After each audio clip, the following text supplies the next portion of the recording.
6 signs you'll be a millionaire in wholesaling real estate. What's up, guys? Zach in here. Rick in here. And in today's video, we're going to go over the signs that show if you're going to be a millionaire or not in wholesaling real estate. Now, this isn't a guarantee, but this is a very good indicator if you're going to be very successful in this business or not when it comes to wholesaling real estate and becoming a millionaire. So before we get into it, and before we share the exact secrets, the signs you need to look out for, and stuff that you can be changing to actually build generational wealth for you in wholesaling real estate, do us a favor and smash that like button and subscribe, get the most free value from us, and let's get into it. Do it. So guys, these 6 signs will point you in the right direction. Not any one will guarantee you a certain financial success, but I've never met anybody that didn't have these 6 qualities that wasn't super successful in wholesaling. So it's important you understand that.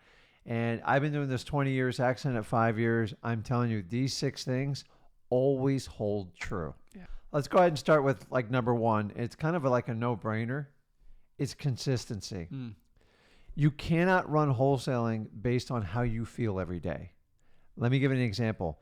If you're going to set marketing, you need to have marketing schedules, budgets, and you need to stick to them. Even when you're feeling sick, even when something bad happens in your life, you still have to power through and get it. So many people in this business treat it like any other business. When something goes bad, they either give up or they try something else or they give it a break. And I'm here to tell you that is the deal killer in wholesaling. The minute you stop, you have no chance of being a millionaire in wholesaling. Yeah, I have to agree. It's all about consistency. So this brings us back to consistently marketing, consistently pulling the right lists, consistently following up. Consistency, if you look at the true difference between people that are truly successful and wealthy in life or successful in anything in general, it's not motivation. People think it's that motivation, it's that grind. It's right. That grind is part of consistency, but the difference is you can get motivated, but motivation's only 1-2% of the equation. It's the people that actually just stay consistent with their marketing, consistent with their wholesaling knowledge, and consistency in their follow-up sequence. Those are the people that are really successful in this business. Motivation can only get you so far. It's having that discipline to consistently make a marketing schedule, a cold calling schedule, a follow-up schedule that's going to get you the results. So guys, you cannot do a successful wholesaling business turning it on and off. Yeah. You have to get through it. You're going to have good deals. You're going to have bad deals. You're going to have months where you have no deals. Nobody ever talks about this stuff. What's got me through 20 years is consistently repeating the same action over and over, making adjustments. But the minute you stop, you have to reset everything. And that's when most people get taken out wholesaling. So number 2, study super successful wholesalers. Honestly, this stands true in the industry. You're in a day of age where everything's available to you. So you have the upper hand from when I started out wholesaling. I couldn't find anybody who was doing it. I found it by accident. Now you have the choice to find really successful people. The problem is you have to actually find people that are successful versus people that appear to be successful. And that's the biggest challenge right now.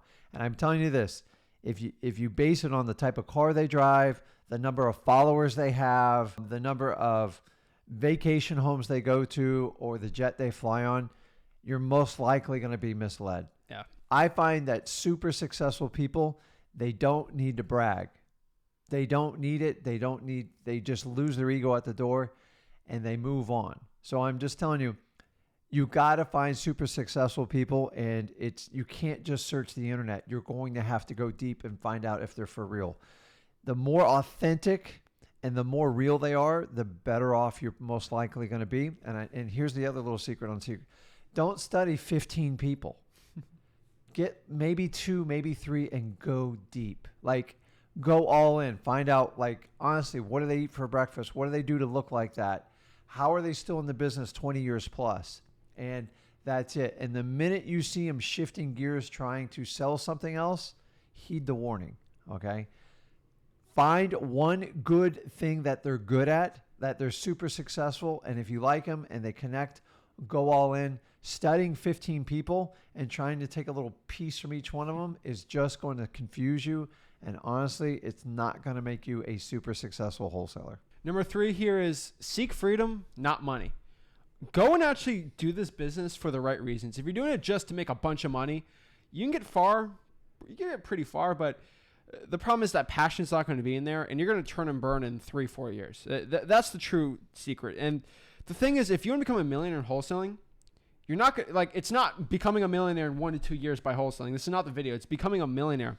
This means if you consistently wholesale for a period of 10, 15 years, almost a guaranteed success if you do the right things to become a millionaire. So the thing is, if you're doing it for the money, you don't have a passion for this business, you're going to quit this business in 3 years, burn out, and that's going to stop you from becoming a millionaire. He's right on that. So I always tell you to find your why. If you don't know your why, it's really hard to be successful at wholesaling. So like example, my why is I just wanted more time for myself, my family, and my friends. And that started me on a journey on getting free. I wanted to free my time up because time is more important than money to me. Yeah. And once I freed my time up, that allowed me to become completely financially free.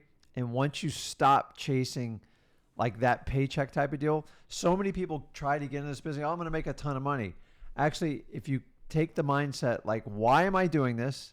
I want more freedom to do what I want. It will lead you to financial freedom, and amazing things will happen in your life. You got to know your why. If you're just doing this for money, you will not last. You will burn out because you're going to have tough times.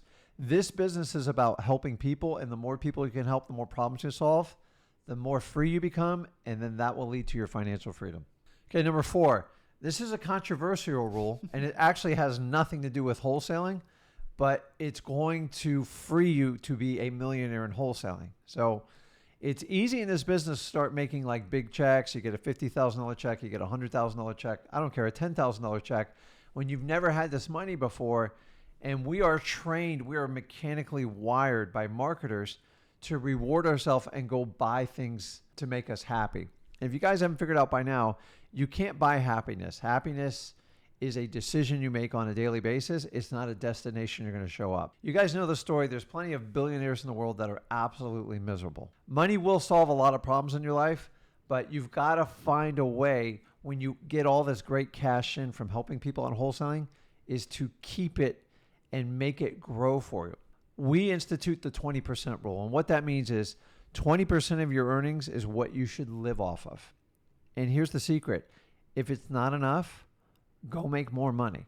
On average, you are basically going to give about 40 to 50% of your money to taxes. I know that's not just your tax bracket, but by the time you're done with sales tax, gas tax, real estate tax, just overall living tax, half of it's basically almost going to go to the government. The other part of it, you want to invest that money to grow, and then you're going to need at least 20% to live on. If you can maintain that rule, if you have $10 million or you have $50,000, the same rule institutes. Once you learn this rule when you don't have a lot of money, it's much more effective when you have a lot of money, because when you make that $1 million, you don't want to sit there and go blow it on like a high-end sports car, on a house, because eventually it's going to be a problem in your life. So the 20% rule will help you grow your business, help you, give you the ability to make investments, and that way you don't have to work for the rest of life for your money. And it's really important on the 20% rule. Number 5 is networking with consistent follow-up, massive follow-up. I'm telling you, your net worth is your network to a point. You don't have to network to become a millionaire in wholesaling, but what I'm telling you is networking will lead you so many great opportunities, which will give you more deals, which you can invest that money, which will eventually make you a millionaire. So what I mean by this is, if you're networking with other wholesalers, you're going to get sent JV deals. We make a lot of money JVing with our network of people we know, and especially with some subscribers that send us deals. And that's helped us a lot. But this is also networking with realtors. You can sell your deals for more money than you could ever, even with a cash buyer.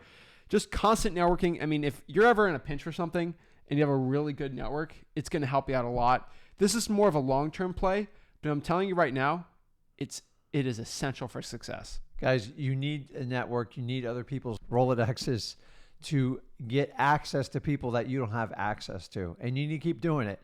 And you keyed on it earlier when we talk about follow-up. Sometimes when you're young, you don't have as much money.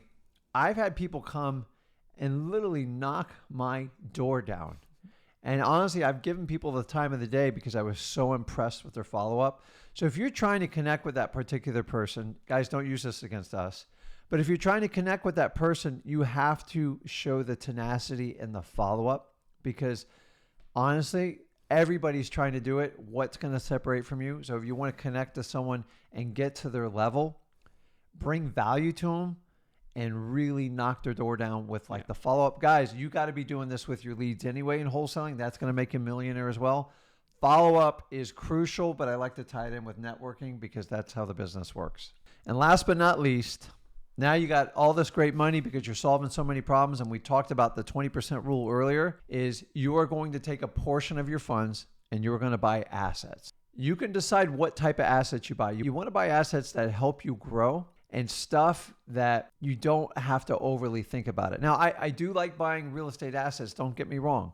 It's not passive income. You have to pay attention to it. But there's between financials and so many other things, the list is so long here, is if you invest in assets versus all your friends and family that buy liabilities, and if you don't know the difference, an asset pays you, a liability, you pay it. If you just use that formula, you will grow your wealth, and $1 million is like, it's a given. It's really, really easy. The difference is if you buy assets that pay you, you will get there easily. If you buy liabilities and you constantly pay them, you will be in a negative cash flow deficit and you will never dig out of that hole. I agree. That's the thing. It's like, we're not going to tell you what assets to buy, but what I can tell you is avoid the ones that aren't truly passive. Real estate, I would say buy it. It's not the most passive thing in the world, but I'm telling you, it's better than the other quote unquote passive things. Amazon FBA, Walmart stores, drop shipping, Forex. Like, no, guys, asset. Like, everyone thinks it's cool to sell a Amazon store or something. No, I'm telling you, sell a piece of real estate, right? Creative finance. This is stuff I'm telling you, stocks. Like, anything that's like a hard asset like that you can liquidate, I would do it. I'm telling you, if you do that 20% rule and you make a ton of money in wholesaling, it's almost a guarantee you're going to become a millionaire. Yeah, correct. And guys, don't sit there and try to play day trader. Your day trading is wholesaling. That's what we do. So buy assets, and then honestly, when they get devalued, they go down, buy more.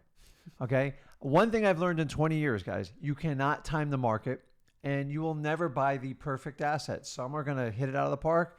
Some you're not going to be happy with. But as the overall, if you invest in assets versus liabilities, which are high-end cars or stuff that depreciates, that never pays you, I promise you, I've bought that stuff. It wears off fast. And when you buy assets that aren't super sexy in the beginning, in 10, 20, 30 years, it will blow you away with what you can do with your finances with it. So hands down. So guys, these are the 6 signs that you'll be a millionaire in wholesaling. You tell us, which ones are you using and what do you think of the 6 rules? I love it. And honestly, I've never met anybody that does not follow this to a T. 100%. Guys, smash that like button and subscribe, and we'll see you soon. Have a blessed one. See you guys.